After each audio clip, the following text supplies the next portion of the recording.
জয় মা কালী, জয় মা কালী। তুমি যদি আমার সহায় থেকো তাহলে একটি নয় দু চূড়া তোমার নামে পাঠা বলে দিব, পাঠা বলে। ঠিক আছে।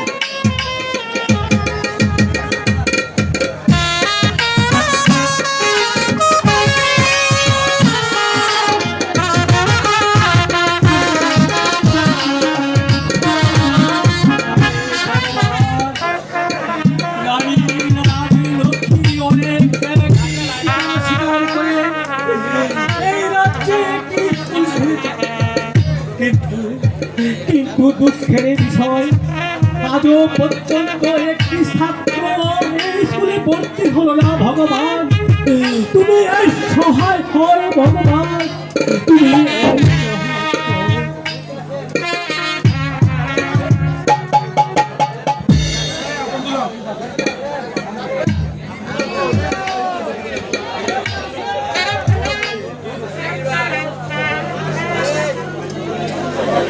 মাস্টার, মাস্টার তুমি কেমন আছো বন্ধু?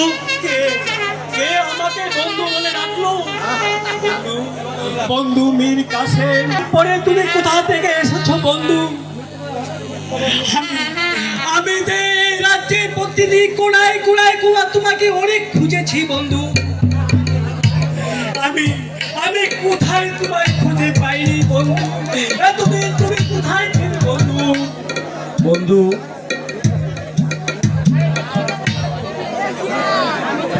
আমি শুনেছি মাস্টার তুমি ঠিক সময়ের অভাবে আসতে পারোনি। বন্ধুর কাছে তুমি আজ হঠাৎ কি মনে করে?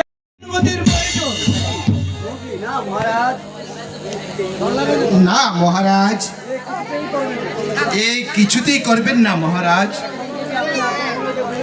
এখন যদি আপনি আপনার দুলালকে আপনার কাছ থেকে দূরে সরিয়ে দেন তাহলে রাজ্যের প্রজারা বলাবলি করবে এই রানী মারা যাওয়ার সঙ্গে সঙ্গে আপন দুলালকে দূরে সরিয়ে দিয়ে যাচ্ছে। তাই আমি বলছি মহারাজ, আপনি আর কিছুদিন পর আপনার দুলালকে স্কুলে ভর্তি করালে ভালো হয়। চমৎকার চমৎকার মন্ত্রী জং বাহাদুর, আপনি ওই সাধারণ প্রজাদের বাবা চিন্তা নিয়ে আপনার দুলালের লেখাপড়া বন্ধ করে দিতে চান? কি সুন্দর যুক্তি আপনার।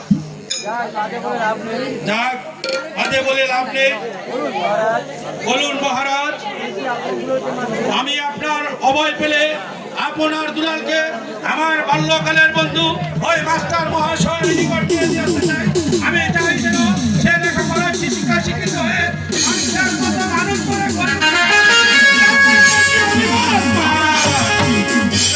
কাছে আমি তার বাবা, তুমি বুঝি তার কেউ নও। আপন দুলালকে লেখাপড়া করে মানুষের মতো মানুষ করে তুলবে সেনাপতি মীর কাসেম। মহারাজ, ধর্মের ভেদাভেদ থাকলেও আমি তোমাকে কখনোই ধর্ম নিয়ে বিদ্বেষ করিনি। আমি তোমাকে পূর্বেও বলেছি তুমি আমার ভাই, তাই তুমি তোমার মস্তকে আপন দুলালকে সঙ্গে নিয়ে মাস্টারের বাড়িতে নিয়ে সুশিক্ষা শিক্ষিত করে মানুষের মতো মানুষ করে গড়ে তুলো, এ আমার আদেশ। মহারাজ, আমি তাই করব মহারাজ, তাই করব।